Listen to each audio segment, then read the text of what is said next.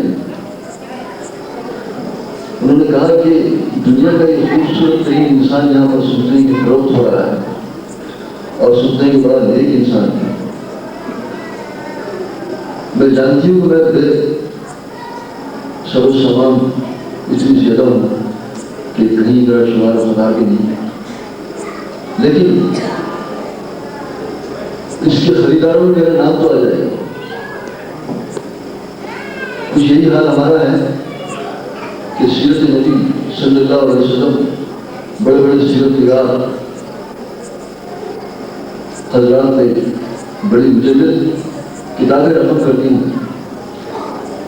بڑے لائق حضرات نے بڑی پرجوش تقریریں بصیر مخصوص تقریریں کرتی ہیں جو ریکارڈ کرتی ہیں. ہمارا حال بھی اسی طرح کا ہے اس گڑیا کی طرح کہ خریداروں میں نام تو کم سے کم آ جائے گا. ہم سیرت بیان کرنے والوں میں ہمارا نام بھی آ جائے گا. سیرت کے بہت سننے والوں میں ہمارا نام آ جائے گا. چاہے ہم اتنے ہی بے سو سامان کیوں جیسے بڑی یوسف کی خریدار ہونا چاہتے یا خریداروں کی فہرست میں اپنا نام لکھانا چاہتے. تشریف لاتے ہیں محترم جناب عبدالغفار عظیم صاحب.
سیادت کل امارت کل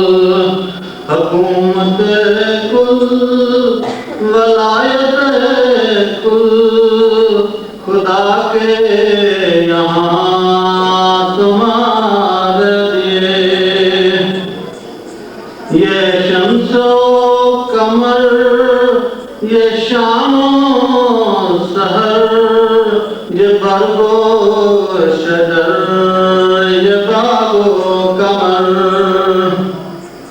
یہ شمس و قمر، یہ شام و سحر، یہ برگ و شجر، یہ باغ و ثمر، یہ طیر و سکر، یہ تاج و کمر، یہ حکم رواں تمہارے لیے، نہ روح امی، نہ عرش بری، نہ لوح مبین کوئی بھی کہیں، نہ روح امی، نہ عرش بری، نہ لوح مبین کوئی بھی کہیں،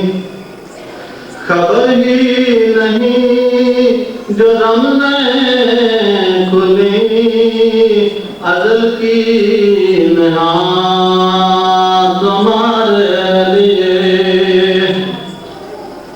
خلیل و نجی، مسیح و صفی، سبھی سے کہیں بھی نہیں، خلیل و نجی، مسیح و صفی، سبھی سے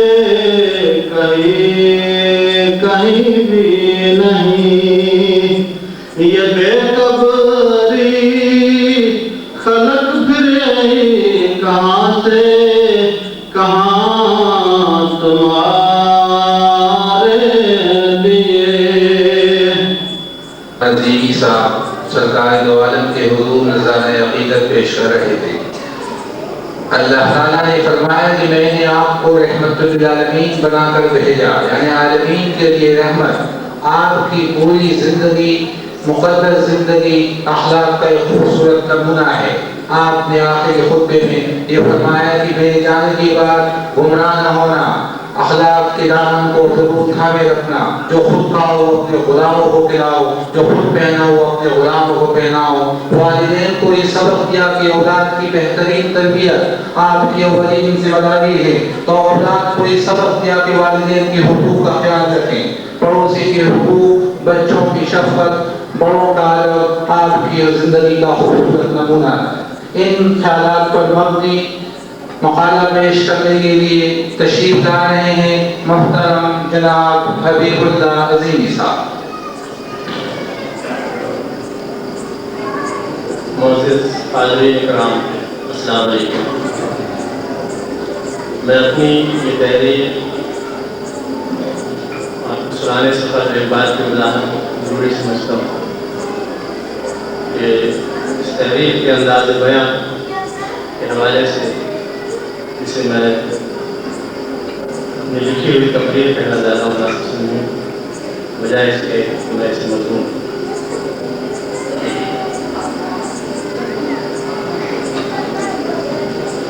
بسم اللہ الرحمن الرحیم۔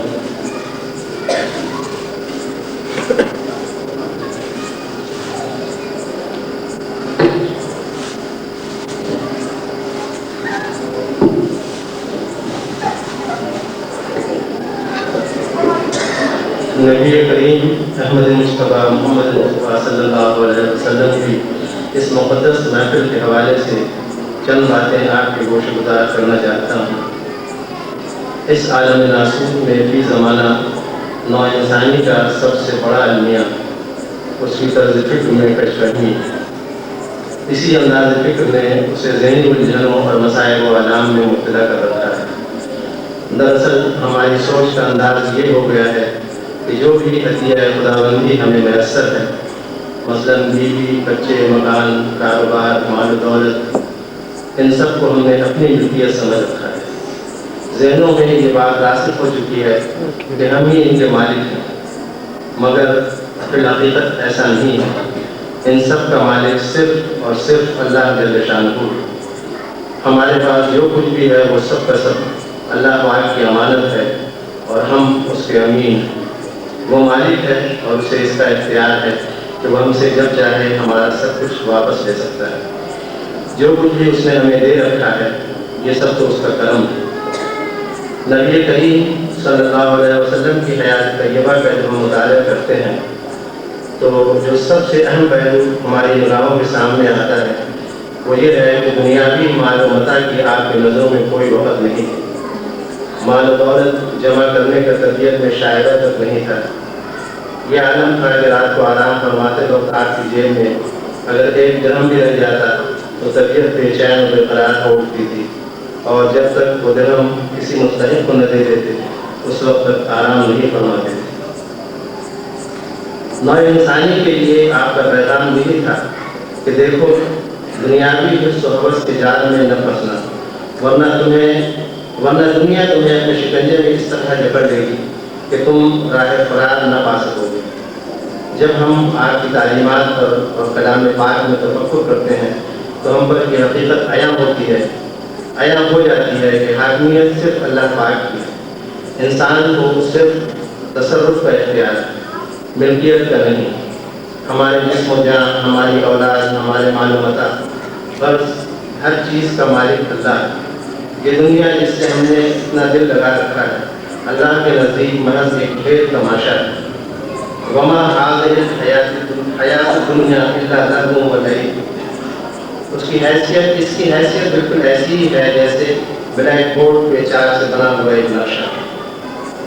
اب ہم جب اپنی زندگیوں کا جائزہ لیتے ہیں تو اس نتیجے پر پہنچتے ہیں کہ ہماری طرز فکر اس کے بالکل برعکس ہے۔ نہ توکل ہے، نہ ایمان میں پختگی ہے، اور نہ ہی اللہ کی یاد میں خشوع و خضوع ہے۔ ہاں دل بے چین ہے تو صرف دولت کے زیادہ سے زیادہ حصول میں، جھوٹی عزت اور نام و نمود کے اضافے میں۔ ہماری اسی منفی طرز فکر نے ہمیں اپنے نفس کا غلام بنا رکھا ہے۔ ہم تباہی کے گڑھے کے بالکل قریب آ چکے ہیں۔ ذہنی تفکرات، مسائل و آلام، طرح طرح کی بیماریاں، انجانہ خوف، عدم تحفظ کا احساس اور نہ جانے کیا کیا کچھ ہمارے اوپر مسلط ہو چکے ہیں۔ ہمارے مقصوم سے تو اللہ پاک کب کا فارغ ہو چکا ہے، اور جو کچھ بھی ہمارے مقصوم میں ہے وہ اپنے وقت پر مل کر رہے گا۔ ہم جب بازی میں الٹے سیدھے ہاتھ پاؤں مار کر اپنے آپ کو پریشانیوں میں مبتلا کر رہے ہیں، یہ جانتے ہوئے بھی کہ جن چیزوں کے حصول میں ہم نے اپنے آپ کو مبتلا علم کیا ہوا ہے ان میں سے کچھ بھی تو ہمارے ساتھ نہیں جائے گا، اور نہ وہاں ہمارے کچھ کام ہی آ سکے گا۔ جو کچھ بھی ہم چھوڑ گئے وہ سب کا سب دوسروں کا ہے۔ ہاں یہ ضرور ہے کہ ان باقیات کا حساب و کتاب ہم سے ہی لیا جائے گا۔ اس حقیقت کو جاننے کے باوجود ہمارا یہ حال ہے کہ نفس کی ہر خواہش پر بلا سوچے سمجھے عمل پیدا ہو جاتے ہیں۔ یہی نفس کو تھا جس نے ہمارے باپ حضرت آدم کو برگلایا اور اللہ کی نافرمانی پر اکسایا، اور نتیجے کے طور پر حضرت آدم اللہ کی ناراضگی کا سبب بنے اور پھر نادم ہوئے اور اپنے رب سے صرف دل سے معافی کے خواستگار ہوئے۔ اللہ غفور رحیم نے آپ کو معاف تو کر دیا لیکن سزا کے طور پر جنت کی آزاد سزا سے عارضی طور پر محروم کر دیا اور اس قید و بند کے عالم ناسوت میں مقید کر دیا۔ ہم پابند زمان و مکان ہو کر رہ گئے۔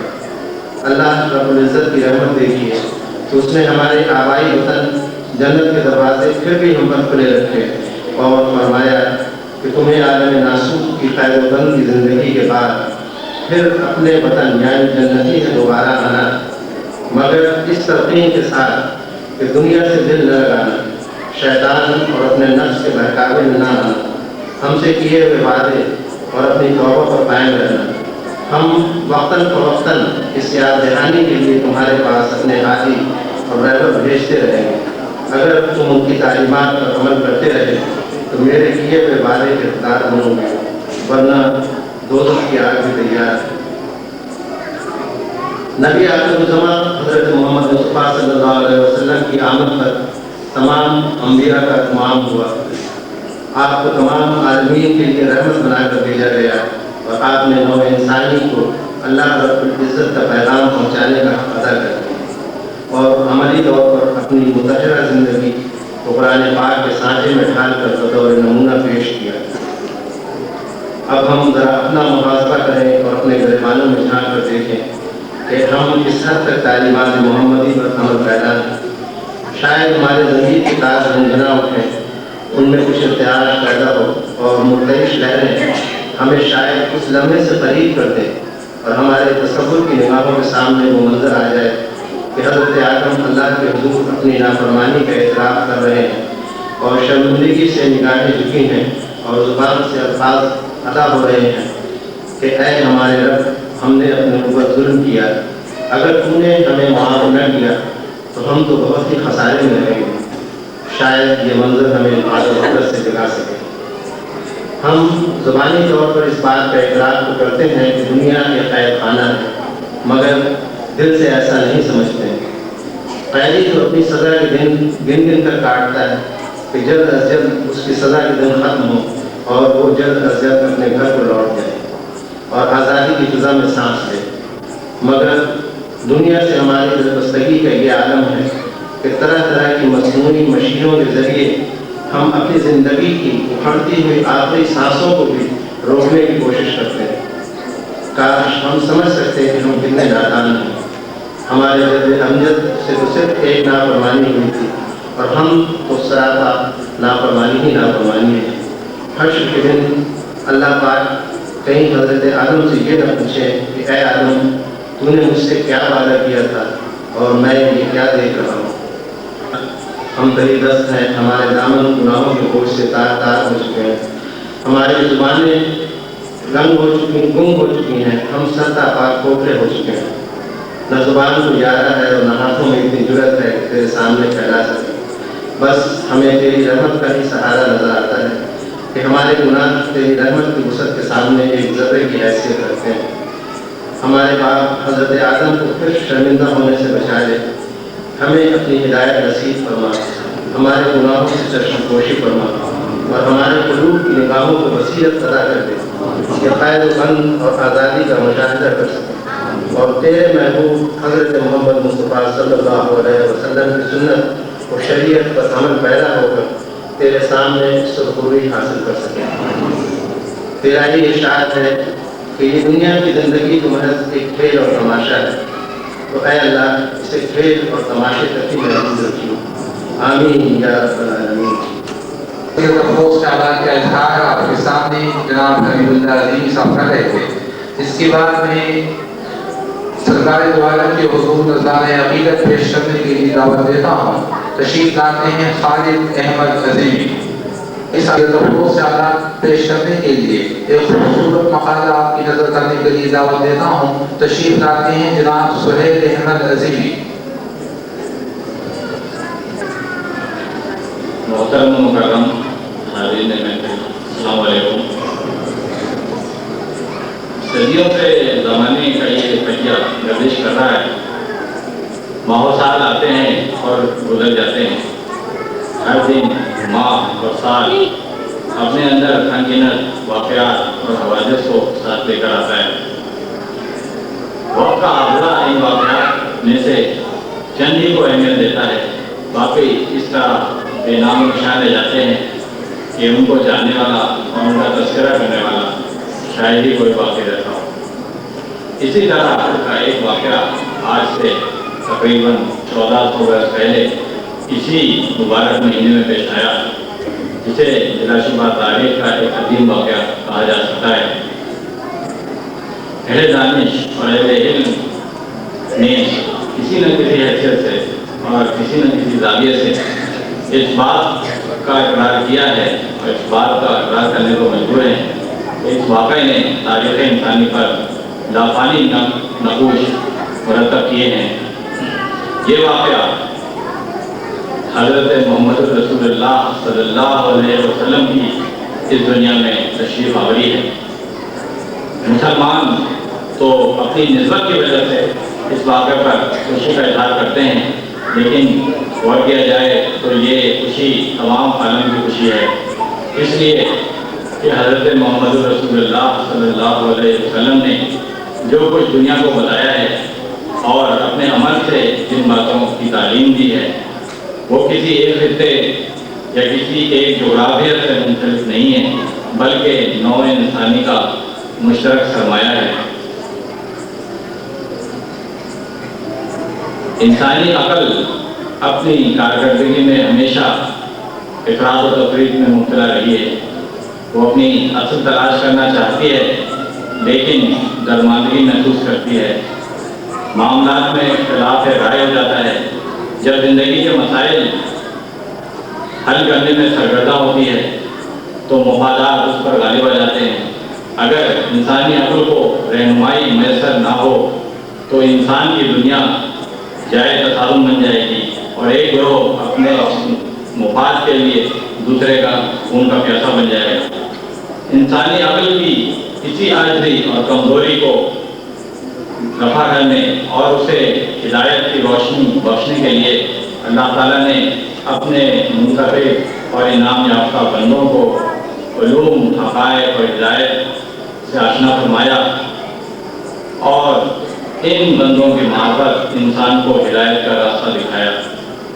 انبیاء علیہ السلام نے اپنے اپنے زمانے میں حق متراشیوں کو اپنے علم اور اپنی تعلیم سے سیراب کیا اور انہیں اخوت کے رشتے میں منسلک کیا، لیکن اس کار عظیم کو نہایت تفصیل اور تکمیل کے ساتھ جس ہستی گرامی قدر نے انجام دیا وہ بلا شبہ حضور اکرم صلی اللہ علیہ وسلم کی ذات اقدس تھی۔ چنانچہ حضرت عیسیٰ علیہ السلام نے فرمایا کہ مجھے ابھی تم سے بہت سے امور کہنا تھے لیکن اب تم کو ان کے تحمل کی طاقت نہیں ہے، لیکن جس وقت وہ روح حق آئے گا وہ تمہیں تمام تر حق کی طرف ہدایت کرے گا، کیونکہ وہ خود اپنے نفس سے کچھ نہ کہے گا بلکہ جو کچھ سنے گا وہ کہے گا۔ انبیاء کرام نے جس آنے والے نبی کی بشارتیں دی تھیں اور حضرت عیسیٰ نے بالخصوص جس کا تذکرہ فرمایا تھا وہ ہستی آخری نبی حضرت محمد رسول اللہ کی ذات اقدس تھی۔ ظہور نبی کے بارے میں شاد خداوندی ہوتا ہے، بلا شبہ اللہ نے احسان عظیم کیا ہے ایمان والوں پر کہ ان میں ایک رسول مبعوث فرمایا ہے جو انہی میں سے ہے اور جو انہیں اس کی آیات پڑھ پڑھ کر سناتا ہے اور ان کا تزکیہ کرتا ہے اور انہیں کتاب و حکمت کی تعلیم دیتا ہے۔ ان آیات میں خالق کون و مکان نے حضور علیہ السلام کی بعثت اور ان کے فقید رسالت کو احسان عظیم فرمایا ہے۔ نظام قدرت نے ہر طرح سے اس کا سامان کیا کہ انصاف پسند اور صحیح فطرت ارواح ظاہری شواہد سے بھی نبی اکرم کی نبوت اور عظمت کو پہچانے۔ بچپن سے لے کر جوانی تک آپ نامسائل اور صبر آزما حالات سے گزرے، کہیں زانوی تلمس طے نہیں کیا، کسی مدرسے نہیں گئے، لیکن چانک آپ کی زبان مبارک سے علم و حکمت کے ایسے چشمے جاری ہوئے کہ جس کی ظاہری توجیہ کرنے سے عقل عاجز رہے۔ آپ کی شخصیت نے لوگوں کی کایا پلٹ دی اور صدیاں گزرنے کے بعد بھی یہ فیض اسی طرح جاری اور ساری ہے۔ یہ علم حکمت نبوت رسالت آپ کو خدای ذوالجلال کی طرف سے عطا ہوئے۔ اللہ تعالیٰ نے آپ کو نبوت کے لیے منتخب فرمایا اور آپ کی روح کو، آپ کے شعور کو علم کی اس معراج تک پہنچایا گیا جہاں کائنات اور اس سے ماورا حقائق آپ کے سامنے آئینہ ہو گئے۔ اسی حقیقت کو آپ نے کوہ صفا کے خطاب میں بہت آسان مثال کے ذریعے واضح فرمایا جو آپ کے مقام نبوت کی ایک خوبصورت تشریح ہے۔ آغاز رسالت میں ایک دن آپ کوہ صفا پر چڑھ گئے اور لوگوں کو آواز لے کر جمع فرمایا۔ کہا اگر میں یہ کہوں کہ پہاڑ کے پیچھے ایک بڑی فوج جمع ہے جو تم پر حملہ ہونے والی ہے تو کیا تم اس کا یقین کرو گے؟ یہ مثال اتنی واضح تھی کہ مخالفین تک یہ کہنے پر مجبور گئے کہ آپ کو ہم نے ہمیشہ سچ بولنے والا پایا ہے اور آپ ان کے پہاڑ کے اوپر کھڑے ہیں، اس لیے ہر طرف دیکھ کر صحیح بات بتا سکتے ہیں۔